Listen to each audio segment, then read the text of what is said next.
Yeah, if it's not on the calendar, it does not get done. It does not get done. And I know that y'all have heard us say that before. But it's so true. Like, I live by my calendar. Staying consistent to that has greatly improved my productivity, which ultimately gets shit done. We're Sahara and Micayla, co-founders of Refine Marketing. From corporate 9-to-5s to building and scaling multiple million-dollar companies in less than 5 years, we're not afraid to get into the nitty-gritty. Giving you a raw and real look at what it takes to build and sustain a business. This is Rise and Refine.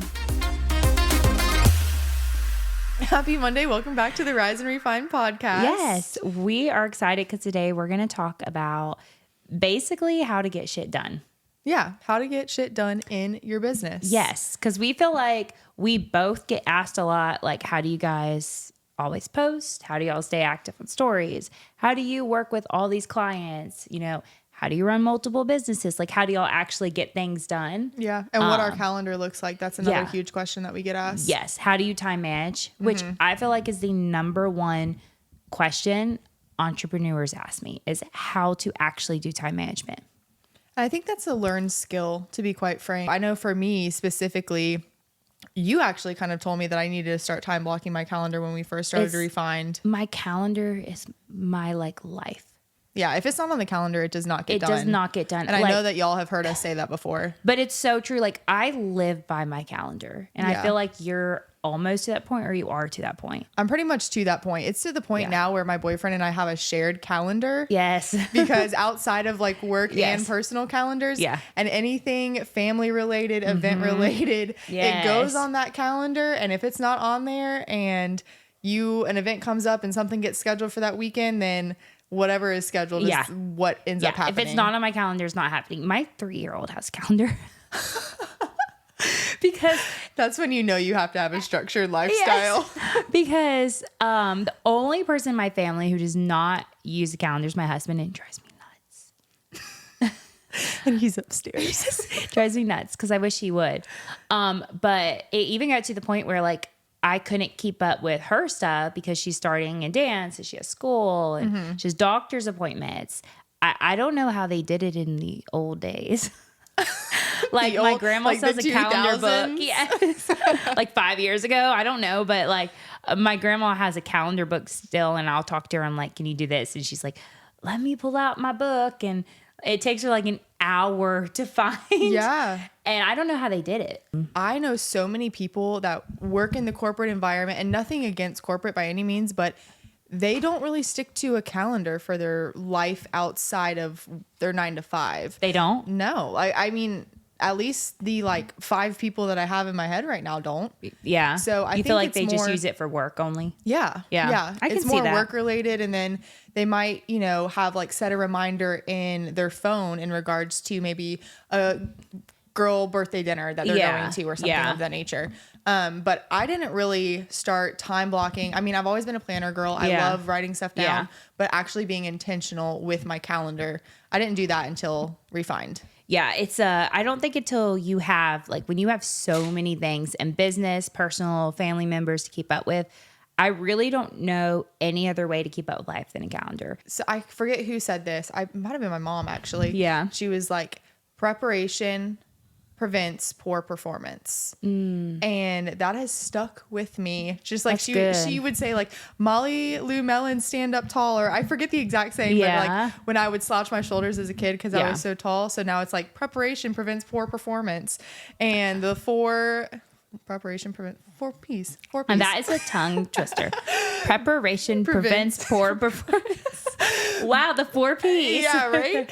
But no, I seriously, that has stuck with me. And I mean, at the end of every single day, though, I go through my list. I look at what my calendar looks like for the next day, what meetings I have going on, what I need to prepare for specifically, and then any time that is allotted for that day for social media or just client work, or maybe it's admin work. Yes, I'm the same. Like, that's what I'm looking for, and I'm adjusting if I need to. Okay, so with time blocking specifically, are you better at just kind of mentally knowing when that time is up, or looking at it at the top corner of your computer screen, seeing that like you have 15 minutes left for X activity? Yeah. So hi, Sly. I do, like, I always have my calendar pulled up somewhere on my screen. Okay. Or on my phone, even if I'm in meetings, because I have to keep myself on schedule. Okay. He likes being on the podcast. If you've never watched the videos, you have to, because you get to see Sly. But no, I'm really good at and I follow my calendar to a T now. Yeah. But yeah, it's bad right now too, because if a meeting runs behind, it's like a domino effect. It's a straight trickle effect. Everything runs behind. So I have to almost look at it, because I'll get off track in meetings, and then I can't be even 5 minutes past it. I have to be like this. And the reason why I asked that is because I've gotten to the point now where I will get in a groove and I'm like, okay, I really only have an hour to work on, say working on a creative direction for a client today, but we don't have that deadline for a few more days. Yeah. So allotting, say, an hour on a Monday. I've gotten to the point now where I'll get so caught up in doing that I have to set a timer on my phone for an hour so that I hear the alarm actually go off. Gotcha. See, I think what's funny between us with this too is Micayla's at a point where you do meet with clients, but yours is a lot more blocking off work you have to do design wise, where it's by yourself. Mine's more people. Yeah. So I kind of am forced to stay on schedule, whereas you have a little bit more flexibility, but also this proves a point. And both of us are still using calendar, even though mine are maybe more meeting wise and yours is more getting work done. Yeah. We're still both using a calendar and time blocking. Yeah, definitely. Yeah, yours is definitely more meeting person, face to face. So I kind of have to be on schedule. Yeah. So that's I would say that's literally the biggest point to both of our lives is why we get so much done, is because we truly follow a calendar. I really don't know how people survive without one. I really do not know. I just don't feel like you can keep that in your head. But I also really believe it probably increases us being productive by probably 70%. If I had to think, I mean, don't fact check me because I'm making that up. But I would say that's my own, what I feel like my productivity goes up by, because I just get more done when I'm scheduled. Yeah. No, I definitely do too. But I think that there's something super important that we're missing here, and it's discipline. Yeah, you have to be disciplined to use it. Exactly. It sounds easy. Put it on your calendar, do it. Exactly. You have to, and discipline is a skill, because it is very easy to get distracted. It's very easy to get caught up in a scroll on social media, or say, you get a phone call and you talk to that person for 30 minutes. Well, that's 30 minutes of your day that you have to reprioritize now. Yeah. And as simple as it sounds, when you're a small business owner, half the time you don't really cut off, or you don't really turn off at the end of the day. Yeah, You're you still, really your mind is still going. And so that's something that I've had to really learn, is how to be disciplined in owning a business. Yes. And in my time management and in sticking to my calendar. And that does take time, because you're right. I mean, I feel like I teach time management a lot. And a lot of people are like, oh, that sounds easy. Put on my calendar and do it. I would say it's like working out. It sucks in the beginning, but then you have to eventually do it. And you have to be so self-disciplined. If somebody calls you and you're in a calendar event where you're supposed to be focused on something, you have to not pick up the phone. Exactly. Yeah. Otherwise, there's no point to time block. To actually be productive and get stuff done. Yes, definitely. Yeah. So there's a lot with the calendar. I feel like we could go into it. Yeah. What color is your calendar? What color is it? You know how you can choose the color on Gmail? I don't know what my color is now that I'm thinking about it.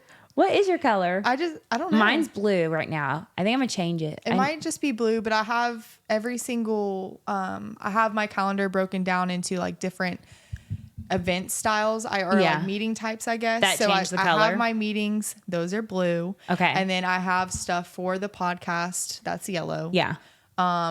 And then, there's a ton of different other ones too. Yeah. But let's talk about this. There's a lot of apps out there with calendars. Gmail. Oh, yeah. I don't need anything fancy. No. I don't need some weird calendar app where I connect it.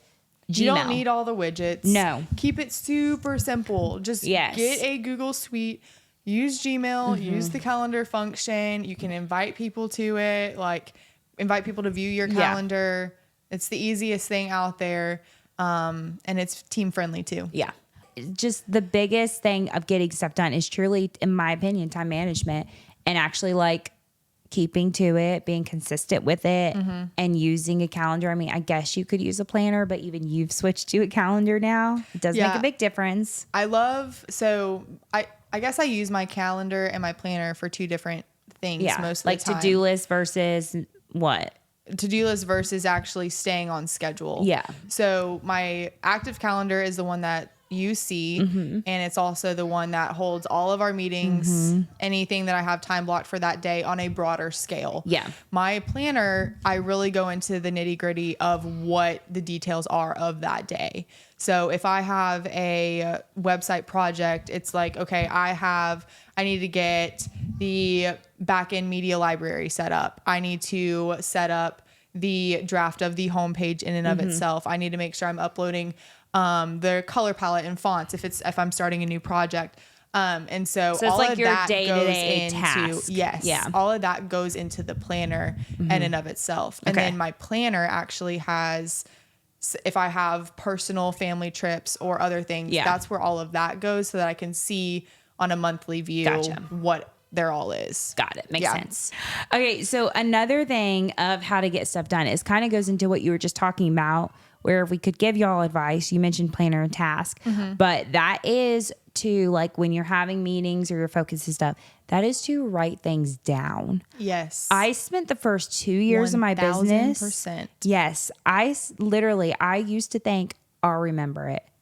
No, I won't. I used to be terrible with meetings and people telling me they need things, not writing it down and then getting to it. But now I've gotten to where I write it down, organize a to-do list. I use Notion. You use your planner for that, I think. Yeah. But I've got 1,000 Google Docs. I track all my meetings. I have them all organized in Notion now. Oh, wow. Every single meeting by date with my to-do list and notes, because I have so much to do. It's the only way I can get things done is by being able to go back to my meetings, which is why I love in-person meetings, but I also love Zoom because it records and takes notes. Yes. And I can just upload those to my meeting. Yeah. Yes. But that's also how I get things done, is like writing everything down. Yeah.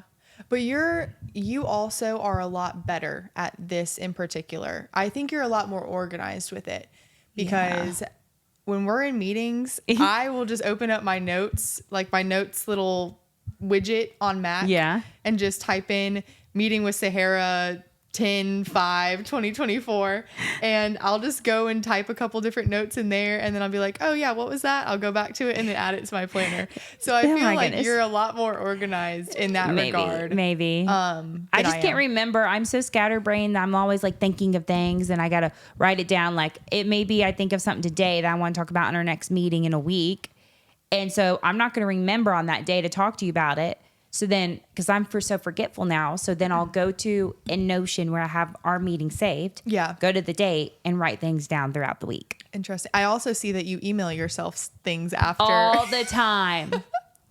All the time. Because if sometimes it's hard to like pull up clients, pull up our Zoom, pull up something we're looking at, and pull up meeting notes. So I email myself, copy and paste into my notes to get it done later. Wow. Okay. So there's a story. They're like, we're checked out. We're leaving. We can't do any of this. Moral of the story is there's really no perfect way to get shit done. Like, as long as you have a plan. Yeah. You are somewhat organized in getting that plan done. Yeah. And committed to actually fulfilling that plan. Yeah. That's all that matters. Yeah. There's a lot of different ways to go about this, but definitely time blocking is what's helped us. Writing things down, learning how to be disciplined in doing those things. Yes. I notice I am way more productive when I take breaks throughout the day, rest my mind, and if it wasn't so dang hot outside, go outside, breathe in some cold air would be nice. But you know what I'm saying? Like, actually take breaks. Sometimes I get stuck in my office and I'm just like focused and doing work. But I think that by getting up and walking around used to help me a lot, and I need to get back to that. Yeah. Yeah. I know we've talked about this, is we were trying to get back into working out consistently. You don't have to bring it up. I'm going to bring it up because right now I am doing a little bit better than Sarah, but to be real, she was traveling and also got ridiculously sick. Yeah. So with that being said, Over the past 2 weeks of being consistent in actually getting to the gym 4 times a week, that has been a huge game changer for me. About to ask if you're like, have you gotten more work done because of it or been more creative? More creative. I'm figuring out how I need to adjust my calendar, if I need to get up earlier and start working earlier, or if I need to add an hour at the end of my day. Because now it's like, okay, I'm taking an hour and a half out of my day right now I'm going at like 2, just because I found that it's the easiest time for me to take that break where I'm like, okay, I'm really drained right now. I just need to take a step back. Yeah. But it's been a huge help with just keeping my mind clear. I don't have any more brain fog day to day. Like that's the biggest thing for me, the brain fog. Yeah. I'm able to get more stuff done when I work out. Yeah. Yeah. It's dramatically helped. And I didn't think that it would be such a big difference. It really is though. But it really is. Yeah. I mean, that is like, I know we're talking about how to get stuff done, but that is a big point, is helping your mental health be better in a point of where you can actually get stuff done. There are so many days where I've had brain fog or felt too tired where, you know, I would work for 5 hours, but I could have gotten that done maybe in an hour if I actually had a better mental health. So it is huge to do those things. And people are like, take breaks. Like, how do you get more done taking breaks? I mean, it just changes everything. Your mind needs that rest. Yeah. It really does. And I also have gotten to the point now, where if I'm off, once I'm done with work for the day, I'm done. Oh, I'm done. I used to be so bad and I would be done, but then I would pick up my laptop and work till like midnight. I'd be so tired the next day. I've actually noticed I get more work done when I end my work day. I'm the exact same way. And my most productive hours are first thing in the morning. Oh, yes. I love morning. Like if I take a morning slow and just work my way into it, I will have a more sluggish day. Yeah. And I will be less productive. Yeah. But if I stick to my morning routine, and for me, that is getting up, having my coffee, having a little bit of a snack, like a small breakfast, and then doing my morning gratitude, and then going straight into, you know, looking at what our stories are, engagement, and then diving into work for that day. You have that routine of what you do. And I have that routine every single day, and staying consistent to that has greatly improved my productivity, which ultimately get shit done. Look at that timing. If only it was that easy when we did the intro to the podcast. We're going to have to redo our intro because it's a little off. We know. I know that y'all know, but we know too. We know too. It's fine. It's fine.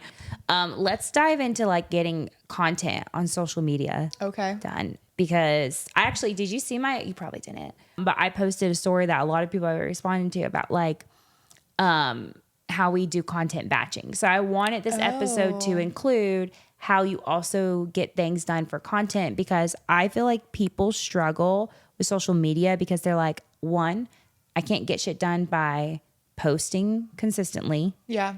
2, do we have to post consistently? I'm going to talk about that. But then 3, how do you even get content done? The worst way to get content done, in my opinion, is to post content the same day you think of content. Yes. Because you spend 3 hours to get one reel done. Yeah. Versus prepping content, you can get it out faster. Yes and no. I know you disagree a little with this, because I know sometimes you post on the go, and sometimes that can create the best things. So I'm not saying that's not okay to do, but I think to keep it consistent, you have to prep content. So are we talking about posting carousels, reels, or stories?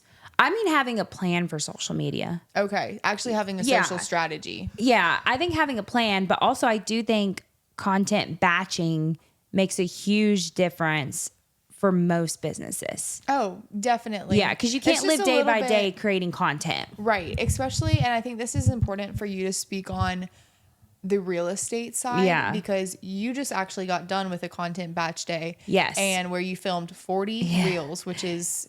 Yeah, insane. We did 40 reels in one day. Borderline psycho. Yeah, psycho. Oh, my team thought I was psycho by the end of it.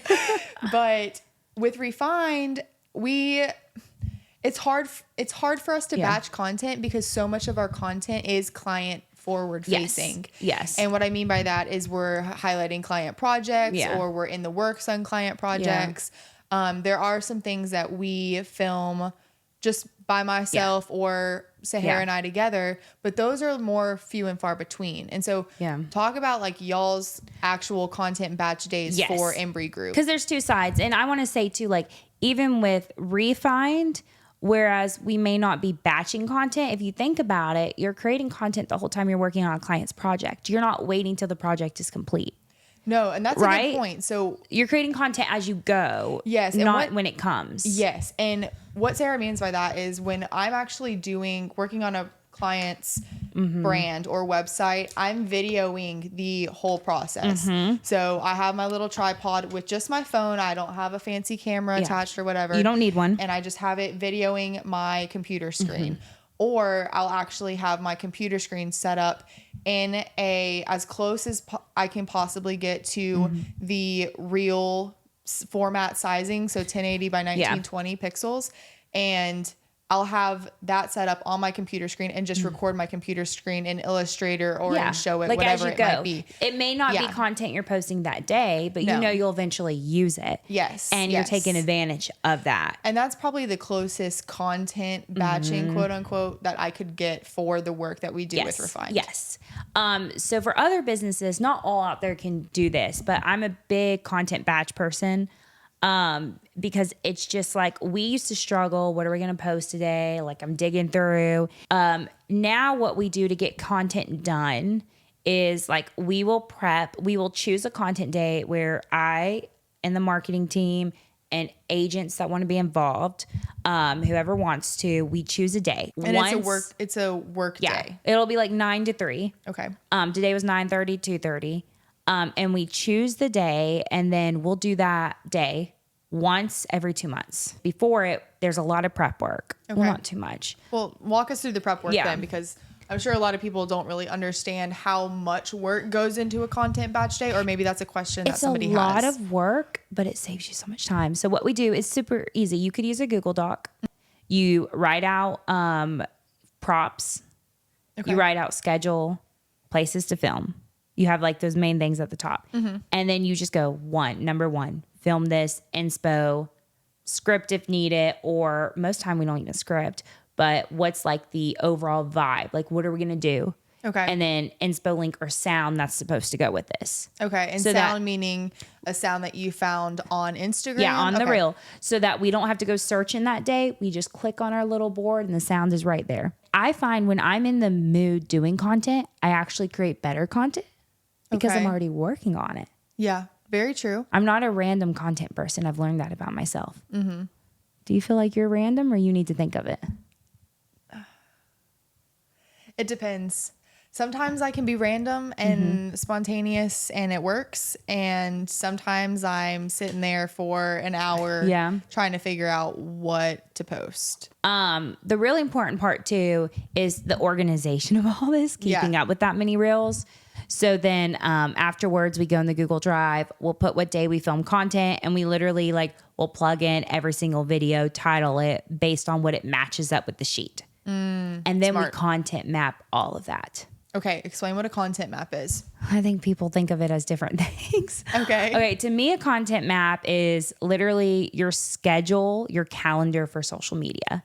Okay, so like you have the day broken down, you have what you're posting that day, and then so forth and so on. Okay, and so for the marketing team with Embry Group, it's going to be YouTube, LinkedIn, Facebook, Instagram, and they have a plan for each one. Now, I did find that if you content plan too far ahead, you end up missing trends or certain things you don't want to miss. So we do week by week and change it up based on what we have going on. But that's how we content batch. So how long did it take you to get from 10 reels a day to now 40 reels a day? What was the learning difference between those two? So I think one, being familiar with how to use the systems to record actually takes a long time. Now we just go click, click, click, click, click, right? Right. And I guess we kind of take that, what is it called? Granted? What? Take that for granted. Yes. Yeah, I guess we kind of take that for granted now because it's so easy for, I don't know, I feel like people in your 20s to be able to edit on a variety of different platforms. Whereas somebody that might be in their 30s and 40s that are on your team are like, okay, wait, how do I do this again? Or what's that if you're not new doing content every day, it's actually very confusing. Yes. It's another day. This is too complex. We do iPhone content batch days, which is our organic, funny, on the spot days. And then we do our professional video days with the videographer. We have 2 content type of batch days. We technically content batch 3 days a week. They're 3 days a month. But to keep it simple for you just need your iPhone. Getting shit done. Yeah, for getting shit done, you just need your iPhone. Yes. I would say it's going to take you 3 to 4 content batch days minimum before you are able to at least get up to 20. And it also depends on if you are a natural extrovert, like naturally extroverted, or you're naturally introverted. Yes. For me specifically, it took me a hot minute to get comfortable being in front of the camera. Yeah. And even in front of multiple cameras or other people with me in front of a camera. And so, I mean, my personal journey, it's been probably a good 8 months before I was actually comfortable. Yeah. And I'm still not that comfortable when it comes to other people Are being we ever around. really 100%? Well, maybe some people. Maybe some people. But for me, I mean, it's something that I've had to learn in owning Refined. It's a lot. You know what I love about it, though? The content batching is if you are like a one-woman show. Yeah. Find people to do it with. Even if y'all aren't on each other's videos, I do find it's so much fun being with my team. Yeah. We just laugh and we have fun. So I think that's a really good tip for people that have large businesses or that have small teams and are looking to do larger content batch days like that. Obviously, try to follow the guidelines that we've talked through as best as possible just to make it a little bit more seamless. But I definitely think that's something that can be easily implemented for you to help also build your culture on your team. It's fun. And it's not a waste of time. No. And I mean, marketing. You're getting content. You're like we said, you're getting shit done for your business. There's no more excuse. Well, I'm not comfortable in front of the camera. I don't do social media. So millions of people do social media. Yeah. Do you want to be in front of millions of people or not for your business? Which one is it? We're talking about social media. Yeah. We talked about content batch days. Time blocking. What else on social media in terms of that we can... Okay, so here's something. So stories. Let's talk about stories to grow your business. Yeah, you're better at stories than I am. What do you think about for getting that stuff done? Because that you can't prep. No, you really can't prep. I mean, there's people that do prep stories and you can tell that they are templated. How do you prep a story? What do you mean? Like you can go into Canva, create a story template, like quote unquote prep stories. Yeah. Okay, gotcha. So that's the best way that I've seen to be able, if you want to say you are wanting to promote your offer or maybe a service that you're running. The graphics. Okay. Yeah. But in order to actually be consistent on stories, and that's something that we highly, highly recommend, is showing up at least 3 times a day on your stories at various touch points throughout the day to help grow your business, at least get you in front of new people. That's an easy forward facing click for somebody that views your profile. If you don't have stories going on, it's like, okay, when I need to look and see when was the last time they posted. They have to do a little bit more research. Okay. But if somebody actually goes to your profile, clicks on your stories, and they see a very consistent theme, then they're more likely to come back to you. So for me, I work it into my morning routine. Okay. And so what that looks like is when I am doing my gratitude journaling in the morning, we have a refined story series called Gratitude. And so I will do a video, or maybe it's me pouring, like a video of me writing in my journal, or maybe it's me pouring coffee, or maybe it's just a still picture of you just make it whatever. routine to make sure you're always doing that. Yes. And I have that story based on gratitude. Then the next story is typically, maybe it's a talking story that day of just what I've got going on, or a little life update or whatever, to show people that you're actually who you say you are, show a little bit of your personality, show some of the behind the scenes. And then I'll typically show something that I'm working on, like a true behind the scenes. It's, in a sense, you have the subjects that you know you're going to do, that you prep, that you already do, you chose each day, and you chose things that were, in a sense, easy, that you knew you could get done that day. You should never go out of your way to create stories. It should be easy. Stories should be worked into your day-to-day fold. Gotcha. And so if you're going out of your way to create stories, then it's unauthentic to your brand, and you should just nix it all together. Okay. With me, with stories, it's just picking up my phone, talking to it. That's the easiest for me. But yeah, just something you can consistently do every day. Exactly. Okay, we wanted to end this one. Yes. With some fun, what did we call them? Business myths? Business myths. So let's pull them up. Okay, so one of them is you have to niche down.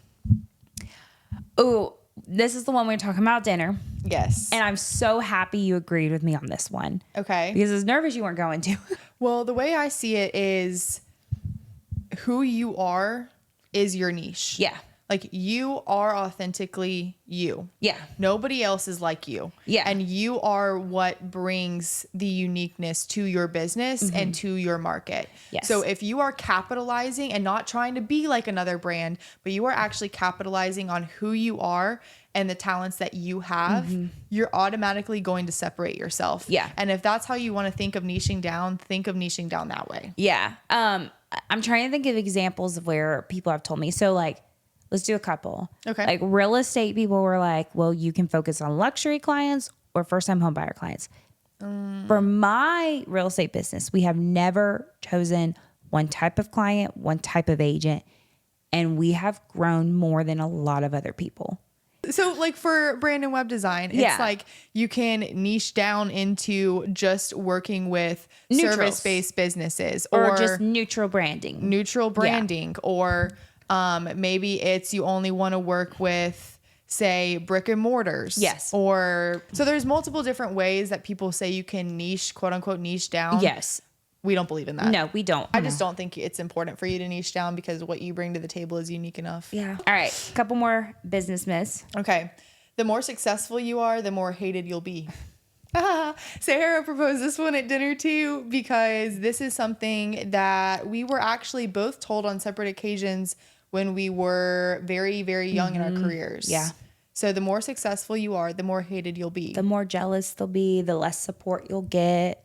It was actually, what I was telling Micayla, was one of my fears as I started gaining more success. I was nervous. I was not going to be, it's not that I necessarily need to be liked, but it's nice to be liked and know that you're inspiring people and you want to be around people, right? And we were both told, and I just grew up being told, like, don't worry, the more successful you'll get, they're only gonna be mean to you because they'll be jealous and they'll hate you. But I told her I found that it's actually pretty positive. Like, people want to support you. Yeah. And I personally have just experienced, like, people being so kind and supportive. The only time we've ever felt like somebody might be jealous is when there's a sense of copying.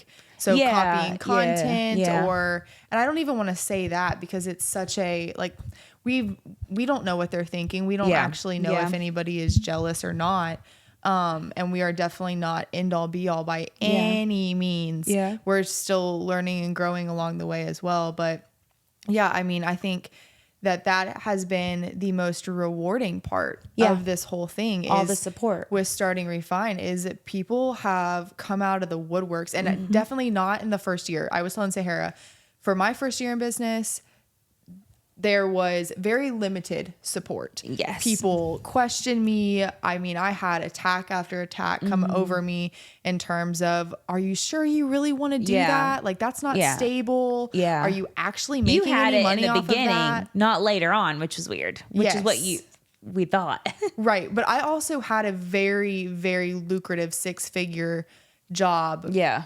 that I was leaving. Yeah. And so people saw that and they were like, what the heck are you doing? Like, why would you leave that? You have that negativity then. Yes. Yeah. And so that's been the most rewarding piece from all of this is people now seeing that we're like 16 months in business, almost a year and a half in business with Refined, that I want like a podcast episode of just thoughts leaving your mind. You're on a good roll. That all the encouragement at the end of the day. Yes, it's all about the encouragement. Yeah. Like I actually feel like the more success that's come my way, the more kindness and joy I felt being around people because I've been so excited. And they feel the same. And I don't know, I just love talking to them about their success and I support them and vice versa. So it's been so cool. It's been so neat. Yeah, definitely. Okay, what's the last one? Okay, the last one is, we'll do, this one's a little controversial, I think. Okay. The customer is always right. Ah, yes. No, they're not.